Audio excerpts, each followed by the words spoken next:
Hi, guys. Welcome to the latest podcast of Yarn and Black. Today, I've got a really great friend of mine on Brenton McKenna. Hi, Brenton. Hey, AJ, how you, bud? I'm doing good. We'll get back to Brenton in a second, but I just want to acknowledge the traditional custodians of the land that I'm coming in from. I'm in Baldwin Q on the land of the Wurundjeri people, and I pay respect to their elders past, present, and emerging. And I'd like to acknowledge any other Aboriginal people who are here today, including Brenton. So, Brenton, how are you? I'm very well. I'm very well, thank you, AJ. Really Cool. good, bud. Yeah, enjoying the weather. I was just saying before, yeah, a bit of a strange wet season, but no, I'm good. I'm good, brother. Yeah. So cool. Tell us a little bit about yourself. Who are you? Where you're from? Yeah. Brenton E. McKenna or Brenton Ezra McKenna. I'm a Yarra man, Yarrabunaba man from Broome, WA.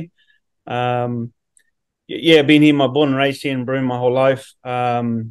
We West End, sort of East Kimberley, got family everywhere. Yeah, born and raised here. Also Malaysian ancestry as well. And I'm a cartoonist. I'm basically a cartoonist and a graphic novelist, which is just another way of saying someone who just writes and illustrates comic books. Uh-huh. Yeah, yeah, Yeah. So what got you into becoming a graphic novelist? yeah. Probably I've always been in love with comics and graphic, well, art in general and storytelling. I've always been a mad horror fan since I was a kid. Always watching a lot of horror movies and always listening to ghost stories. I was really that sort of I was that kid that always couldn't live without daily scare of some sort. And yeah, comics particularly though. Yeah, it was just sort of growing up. But like English wasn't really our first language. Like we kind of spoke Creole and Pidgin English and Yaru at home, and then we went to like a Catholic school that kind of said you can only speak English here. So we all struggled sort of reading and writing English, and me probably the most. A lot of we all struggled with it, but I struggled with it a lot. But I'd really you know try to give it a decent crack. Like I did try to make up my alphabet, my own numbers, and my own words and stuff like that. And I just found I struggled more. But yeah, no, I picked up a Ghost Rider comic book. I think when I was about 9, local news agency, and I couldn't read the words, but the pictures just told me everything. And Ghost Rider, of all the superheroes, he's a really dark character, and just something about him, and I loved it. This big flaming skeleton with a flaming motorcycle and chains, and yeah, just the action. So I didn't even read the words. I just looked at the pictures, and then I'd try and draw the pictures. And then the next week I'd get another comic book and I'd try and draw that one, and so on and so forth. And then just bit by bit, I started picking up words, names particularly. I think I learned how to read names first, and I would often talk about how I think Thor and Hulk, four letter names that have got really big fonts, and I kind of realized that the bigger the font was, I guess the easier it was for me to read. And basically, as I got better at reading, I think I started reading more difficult names, and the font got smaller. And then, yeah, I think that really is how I got into comics. Was basically just the artwork, and then slowly, learned. Basically, by the time I'm 12, that's when I realized I could read a book from start to finish without anyone's kind of help. So I said, oh look, I can read after all. So it just made sense to sort of get into comics from there. Yeah. What gives you the inspiration to create a story? Anything out of the ordinary, anything that's unusual, anything that's obscure or um yeah, like I as if you would ask me that maybe 20 years ago, I would have said, a number of sort of inspiration genres, horror being the biggest one. I was a big horror fanatic. Uh, yeah, horror comedies, like my and just that blackfellow humor, like it's pretty unique. Yeah, I was into a lot of action, a lot of stuff. A lot of my interests from my own childhood, growing up. But as I've kind of grown as a storyteller, I've come to recognize like anything can be a story. It's my personal belief that there's no such thing as a boring human. Like everyone's got a story. And I haven't been proved wrong. Like, I meet people who think they've got boring life stories, and then I hear it, and I'm like, no, it's definitely not boring. You're having trouble telling it, but it's definitely not a boring story. So, these days, it's anything that's out of the ordinary. Yeah. So, what was your first novel called? First graphic novel was Ubby's Underdogs, which was I started writing around about 2002, when I moved to Adelaide. Um, yeah, it started off as a sort of 50-page comic, and then I kept adding to it over the years. And it wasn't until about maybe 2008, and I brought it to Muggabolla, sorry, back in 2003. And after asking a lot of publishers, most of them, or all of them, sorry, said no. And Muggabolla was probably the only one that said yes. Um, by the time I sort of had a complete manuscript that they were happy with, and when I tried to put the artwork together, it turned out to be this really big, thick book. And basically, Muggabolla said we can't publish this; too big. So nice. We split it into three parts. So the first part, Ubby's Underdogs, Legend of the Phoenix Dragon, came out in 2011. The second part, Heroes Beginnings, came out in 2013, and then the last one, you probably sorry, this is probably the Return of the Dragons, is the third installment, and they came out in 2019. So I'd illustrated books for different authors beforehand, but as far as like my own written and illustrated works, yeah, those were my first three. Yeah. What was it like when you first saw the novel done and you can see it in shops, in comic shops and stuff? Yeah, it was no, it was really surreal. Like I cried, and so did my wife. Because uh, um, she'd been a big part of it, and sort of like my work routine that and like prior to the book, Ubby was just two big tubs of paper. That's it. Yeah. I just had all this paper, these sketches, this manuscript, a bit of this, color samples, all this stuff, and my poor wife would have to put up with me sort of leaving a mess everywhere. And anytime someone would ask, how's the graphic novels going? And then I'd pull out these big tubs and try and show them all the stuff. And, and she'd be like, oh, he's talking about the graphic novel again, And I'd kind of, my daily routine was, if I wasn't at work, I was kind of working on the book. And basically, even once my wife and kids were asleep, I'd work on the book almost till like midnight or 1 a.m. in the morning. I'd go to sleep, wake up at 6, and go to work and do the whole routine again. And it almost felt like a never-ending cycle of paper.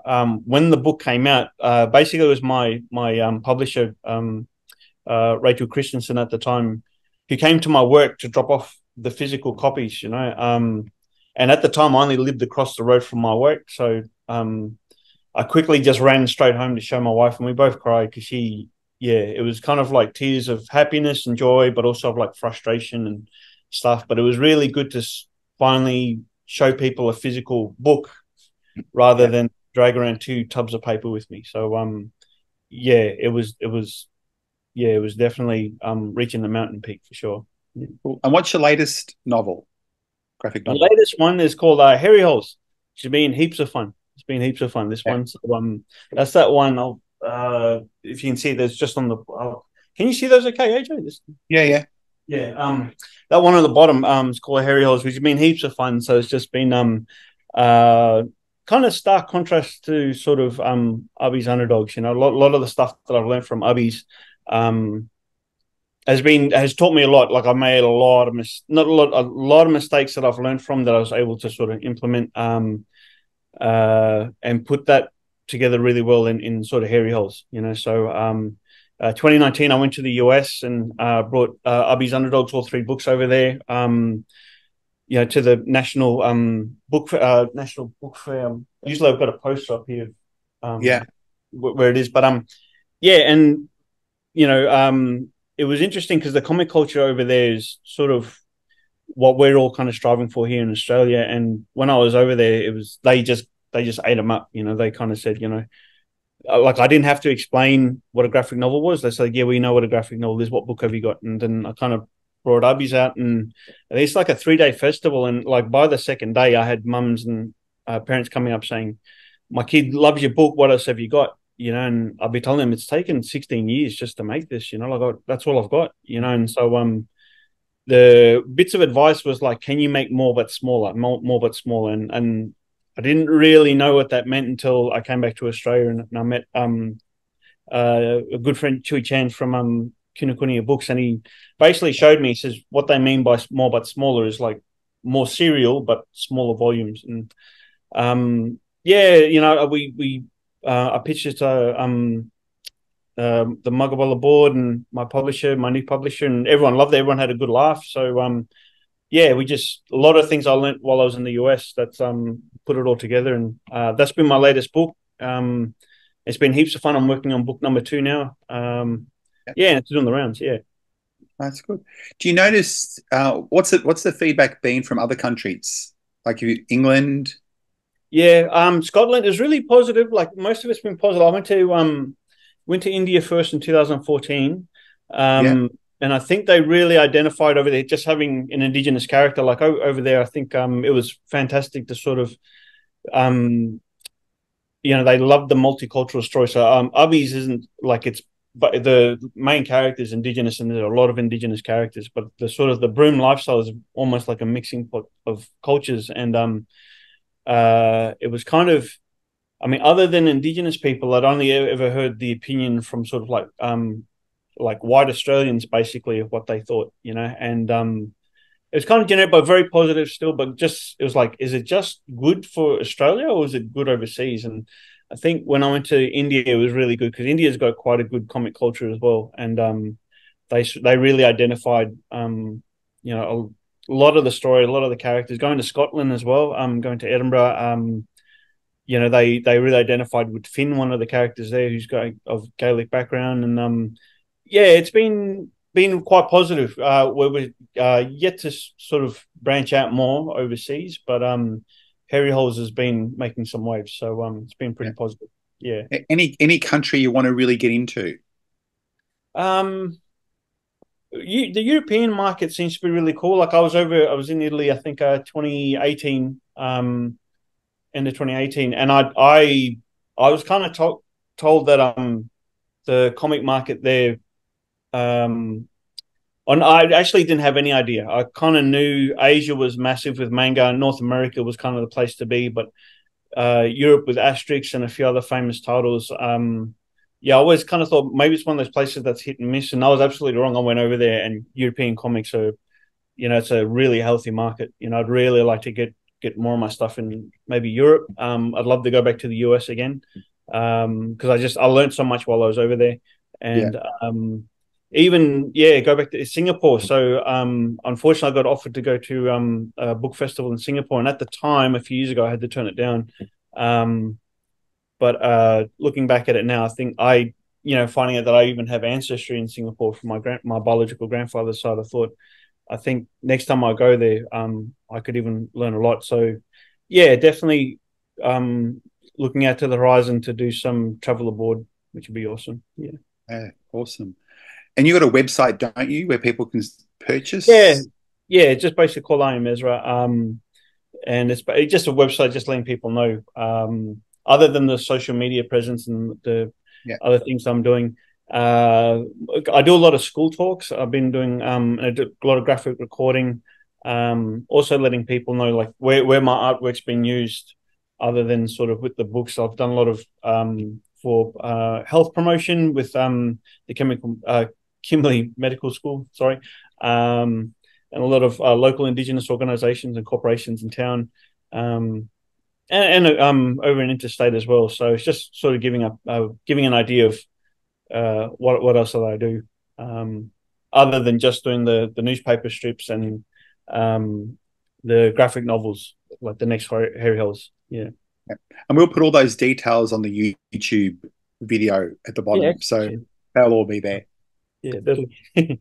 I was going to go back. When you were at school, were you encouraged in art to do graphic design, or at school? It was kind of weird. Like I'd always get my comic books taken off me. Like anytime I had a comic book with me, and it was sort of same age back then. We actually had we had nuns and we had brothers who used to teach some of the classes as well, or substitute sometimes. And I always had a comic in my back pocket or in my backpack. No other kids were really into it. In year 5, I made 2 friends. Both their names were Stephen, and both white fellas, non-Indigenous. And they were the only 2 kids I knew who I saw with comic books and ended up becoming good mates with them. And it was really strange because they used to say the same thing, like, yeah, if we draw something, teacher likes it, but if we show the comic book where we got the drawing from, we get the comic book taken off us, which was really bizarre, and like now I can say, it's completely opposite way. It's really good that now teachers are almost throwing graphic novels and comic books at kids. But no, there wasn't really a lot of encouragement other than a teacher I had in year 7 who just didn't care, where she was just glad that I was drawing. And like I was by year 7, I kind of learned not to bring my comic books out near teachers anyway. But got the vibe that she didn't really care. She just liked the fact that she was a very artistic teacher as well. And yeah, I think year 8 going to high school, I was the only boy in the art class.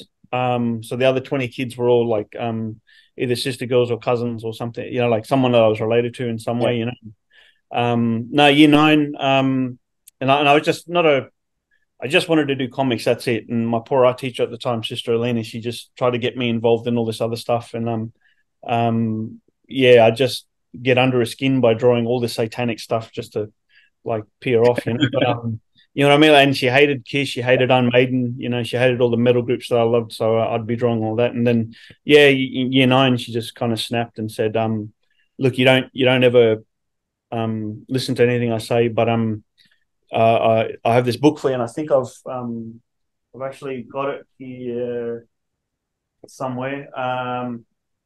That yeah, basically she handed me this book that called How to Draw Superheroes and Supervillains by Christopher Hart, and it changed everything. Changed. I kind of learned that by that's not it. I don't know what I've done with it. Basically, I already knew how to draw, but the book kind of showed me how to draw like the pros, like how to draw within time frames, and that kind of really set me on the path to becoming a proper graphic novelist. Yeah.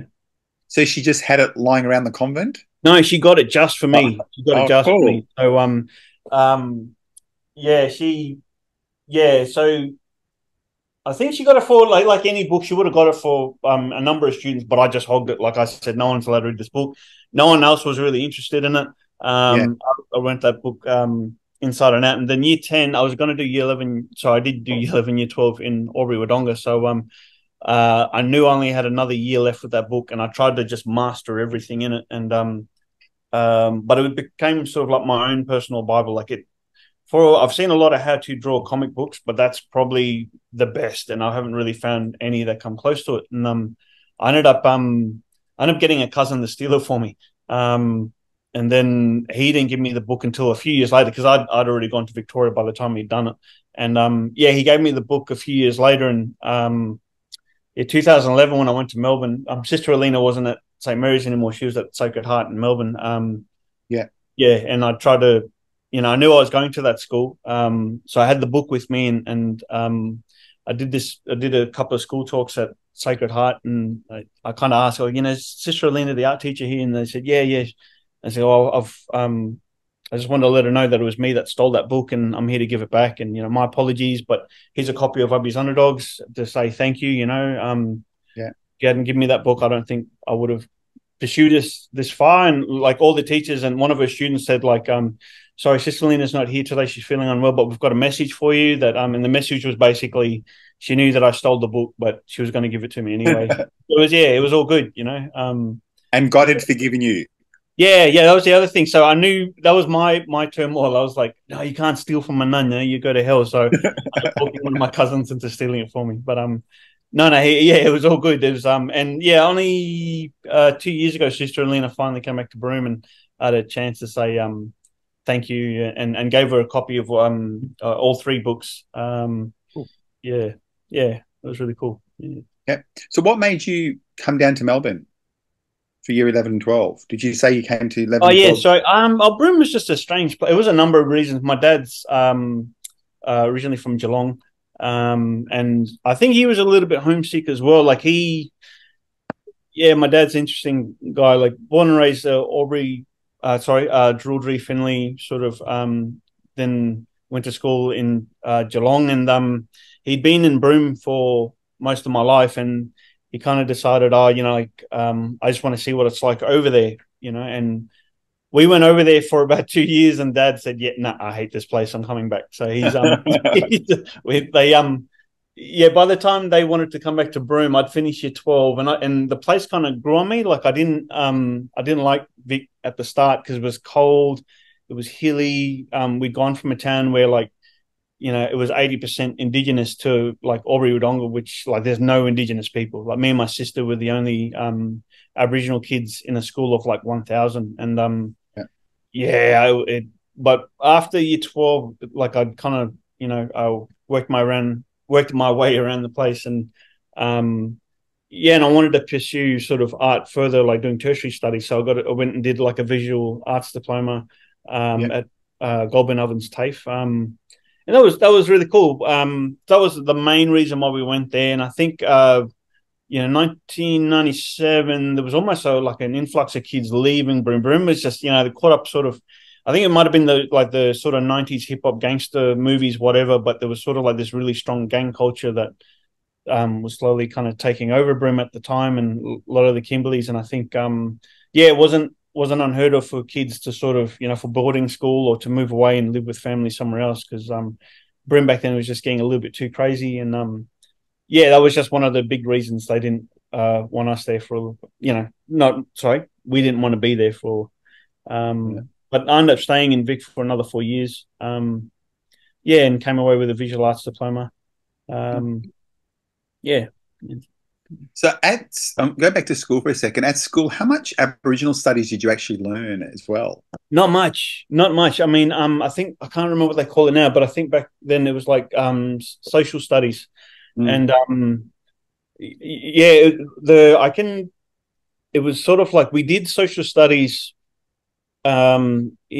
So this is when it was like St Mary's Noongar in Broome, and we always talked about like social studies to us was basically one of the teachers who were really cool about. We're just saying what's going on at home, what's social issues, what's happening, and so it didn't feel like Indigenous matters at the time. Just felt like us talking about our daily lives, and someone saw their mum get beat up, and then what happened, and the guy who got arrested got released the next day, and then we talk about, was that right? Should that have happened? And blah blah blah. And it felt, I kind of really what's the word? Sorry, like I didn't really appreciate those moments, because when I went to Vic, there was nothing. Like when I went to Albury Wodonga, like there's virtually no talk of Indigenous people. I tried to ask people who were the local mob there, like who were the mob from Albury Wodonga and stuff, and like the best they could tell me was like, no, there was no one here. There was no one here. Like when all the farmers came here, there was nothing here, and I'll be scratching my head saying, I'm sure that's not true, because Baranduda, like that's an Aboriginal word, and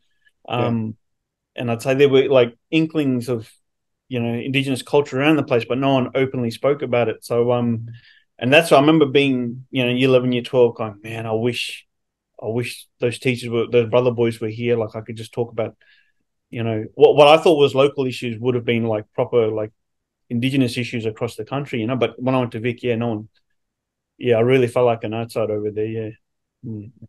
Do you think it's changed at all over the years with Indigenous studies more predominant in classes, or do you think, Yeah.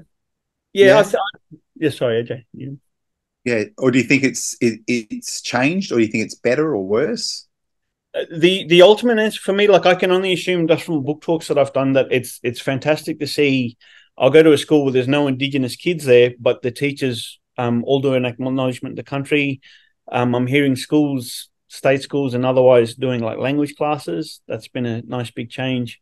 Um, and like NAIDOC weeks now, it might just be NAIDOC week, but at least there's a NAIDOC week where 5 days of the year kids are just focusing on really positive Indigenous matters and issues. And I think so. But what I really would love is I've not stepped foot back in Wodonga or Albury since 2001, and I'd really like to go back there maybe one day and just see. They'll tell me, because when I was there, there's virtually nothing, and maybe it has changed. That would kind of cement my opinion, I think. But it is nice to go to a school like even more recently, like last 10 years, last 5 years, sorry. And kids are way more familiar with what land their school's on, what land they live on, who are the local people. Welcome to country at just about every assembly. I'd like to think we're getting better. And one thing I really like seeing is Indigenous designs on local school uniforms.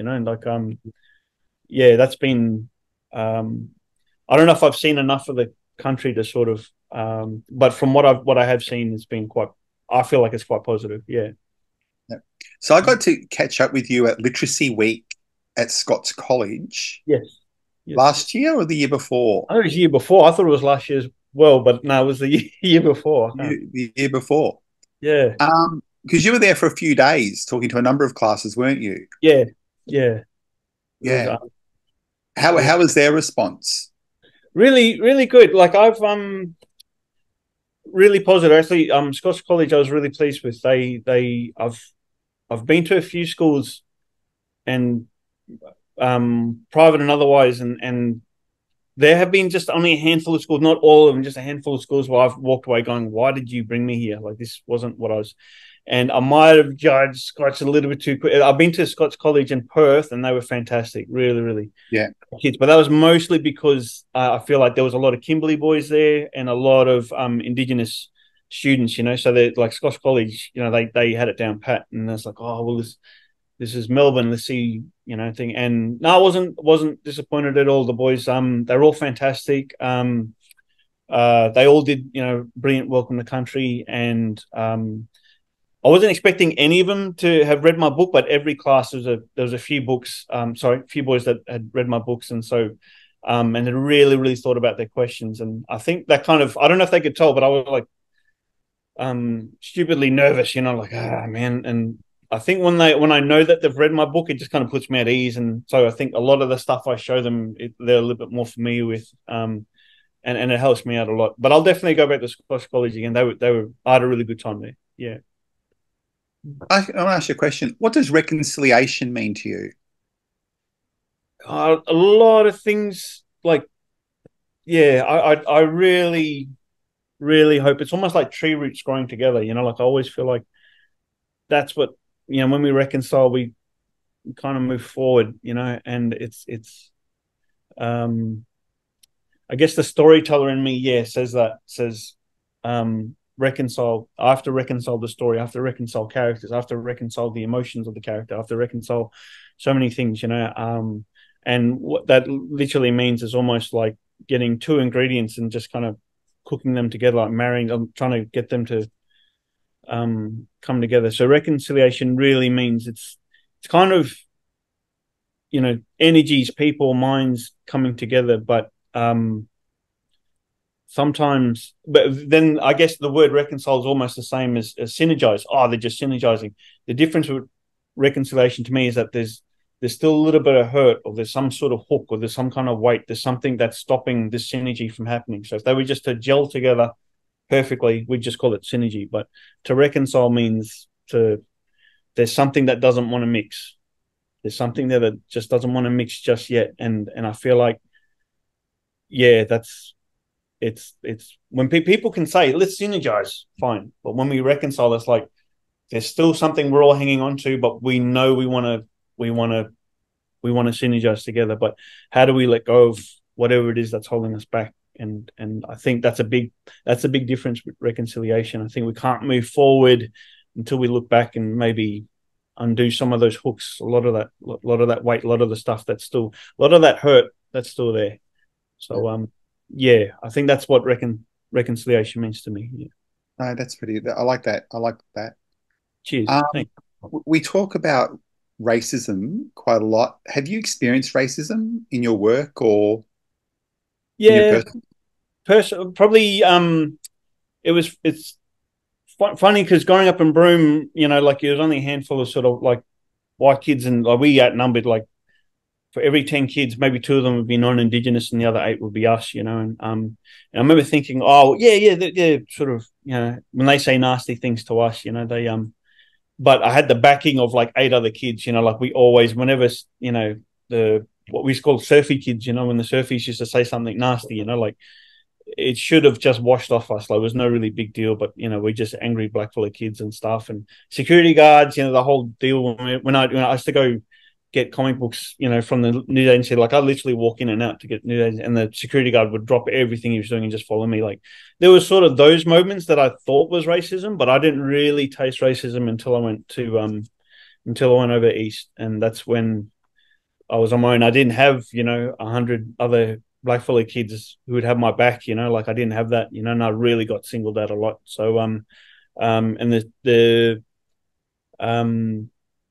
yeah, like, I was always told, like, oh, there's skinheads here, the skinheads in Wodonga, like, you look out for them, and look, whatever, I only ever saw them from a distance. I really had nothing to do with them. Most of the racism I experienced was actually from good friends, and their kind of parents who was sort of feeding them a lot of the bullshit, and but it was sort of that was worse because it was sort of like my guard was down. Like, when I knew I was around the wrong kind of company, my guard would go up, and whatever they'd say to me, it was always verbal. I could just block it out. But when I was with friends and people that I kind of trust, I let my guard down. And when they'd say things to me, like when Sam Newman put the Vegemite on his face and Michael Long stormed off, they'd be saying, "That's not racist, Brenton. That's not, you guys just need to get over that." And I'd be thinking, yeah, maybe Michael Long should get, like, it was that kind of stuff that I let my guard down and sort of absorbed all their opinions. And like, I know much better now, but it was just at the time feeling outnumbered, feeling like there wasn't really anyone to sort of like, meeting at least another Indigenous person to say, hey, does this sound right? Like, I'm not used to this. So I was lucky as a blackfellow to be invited over to someone's house. So yeah, but I look back at it now, and I'm still in touch with a lot of those friends who are doing fantastic stuff. Like, their kids are now doing language lessons, and Yeah. yeah, I'm still in touch with a lot of good people who I think are much, much wiser now. Yeah. So I've only got a couple of questions left, and one of them is, if there's a young kid that wants to get into graphic novels, Yep. where should they start? What should they Um, do? What it's should they it's write? if they're reading graphic novels, that's a huge step. That's a really big, huge step already. And when I say reading, I don't necessarily mean reading the words. Looking at the pictures is totally fine. Like, I've every time I do a lot of school talks, uh they'll always, the school will always try and include as many reluctant readers or Indigenous kids as they can in my workshops, which I think is fantastic. I always say, yeah, even if they're not supposed to be in that class, if there's a reluctant reader that, someone's having trouble with, I tell, bring that kid, we'll do a special group workshop sort of thing. Uh, and like, the not even step one, like step zero before that, like reading, just finding content that you like. There's graphic novel for everything. Just find it, let it fuel you, get passionate about it, and whether it's writing or drawing, just put pen to paper. Just put pen to paper. Like, there's still, to this day, there's still no sort of academic course for graphic arts and for graphic design. That's one thing. That's a very different thing to graphic arts and graphic novels. So we still don't have a sort of hopefully that's going to change in the future. But unlike the US, where there's Joe Kerbert's art of graphic design and graphic art, sorry, and in Europe, there's actually a lot of cartooning schools there. Australia, we don't have anything like that. So myself and a lot of the other comic creators are all coming to this industry from different backgrounds. Some people are photographers, some people are graphic designers, some people are just like organic artists. And we're all kind of learning our own sort of way. And the one thing we all have in common is at some point we realized we had a great love for it and we had to put pencil to paper. I always tell people, get in touch with me, Facebook or social media or whatever, and I can give you some tips and hints and where to look and stuff like that. Like, most of the comic creators, we're all trying to build this army of Australian comic creators, but so we need to sort of, there's no sort of art school just solely for comic books just yet. So my best piece of advice is just put pen to paper. Don't worry about if it's scribble, if it's writing. That's one thing we all have in common. Yeah. Who are you? Who are your role models? As far as like graphic novels go, Graphic novels or idea. general life? Yeah, no, in graphic novels, I'm a really big fan of Mike Mignola, who created the Hellboy series. He both sort of illustrated and wrote Hellboy as well, and so even just the themes, like I love Hellboy's sort of take on everything. It's kind of that folklore horror that I've kind of loved since I was a kid as well. Um, Probably the two Minasuni, who created Ghost in the Shell, the two graphic novels that inspired me the most to make Ubbies was Ghost in the Shell by Minasuni and James O'Barr's The Crow, which I'm still a big fan, and that's a movie I try to watch at least once a year. I love The Crow. Yeah, fantastic movie. Yeah, it's I can't believe they're doing a remake of it that's supposed to come out this year. So yeah, I don't know. I'm still in two minds about it, but no, I was a huge fan of the movie, and I became an even bigger fan of the book. Uh, but as far as Mitch Bird, he's another artist that doesn't, he's one of these rare ones that you can't find. Ignacio No, who's an Argentinian artist. Yeah, there's a few guys out there that, but off the top of my head, yeah, definitely Mike Mignola, Mitch Bird, Ignacio No, yeah. Yeah, James O'Brien, Minasuni for Ghost in the Shell and The Crow were sort of my core sort of two graphic novels that were a huge inspiration. Yeah, the as far as graphic novels, and look, there's a lot of Australian creators too. Dr. Paul Mason from Queensland, Justin Randall, Wolf, and anyone from Gestalt, Bernard Kelly, like those guys, Bruce Mutard, like this. There's a lot of Aussie guys, sorry, that I almost forgot about, that are doing incredible stuff. And I like following them, seeing what they're doing. Yeah. Um, Last question, and that is, what would you like people to walk away with from our yarn today? Just that where it's, I feel like pop culture is kind of like one of those last frontiers where we need more Indigenous flavor there. Like we have an Indigenous role model in every other sort of aspect of Australian living, politically and sports, science, medical studies. Like we've got role models everywhere, which is fantastic. And sort of that last, maybe that one frontier where they still think there's no one. Like, it's strange when people meet me, they don't obviously assume that I'm Aboriginal. They often think that I'm like Islander or something else. And like, Aboriginal cartoonists, what do you do? Like, what possible Aboriginal cartoons or graphic novels could you make? And that's when they open up that can of worms, and I try my best to blow them away, telling there's so many deadly stories out there from Indigenous Australia. Like so many so many things I wish I'm looking to put down in paper. So I just almost want people to know that Indigenous, especially Indigenous Australians, you're being represented in pop culture. There's a lot of young mob coming through. The stick mob that I helped mentor from Alice Springs, there's Scotty Wilson as well, who's with Gestalt. I think it's Jonas Saunders, and there's probably a few other mob that I still haven't even met yet. But I'll definitely want people to think, especially a young mob who might have an interest in pop culture. Whether it's gaming, comic books, or fantasy novels, whatever. Like, if you got a love for it, pursue it, and don't feel alone. There's plenty of mob getting into it now, and we're just sort of underground at the moment. But another 5 years time, don't be surprised if mainstream pop culture has got a lot to do with Indigenous pop culture. Yeah. Cool. I'm just watching the time, and I know that we're almost out of time. So I do want to say thank you very much for hanging out with me for the last 40 minutes. Absolutely, brother. Yeah, no, thank you very much, AJ. Thank you for having me on your podcast, but I really appreciate it, and really good to see you again. And I'm going to be checking out all your podcasts too. You're well. Okay. Thanks, Brandon. And guys, I'll see you at the next podcast. No way. See you, bud.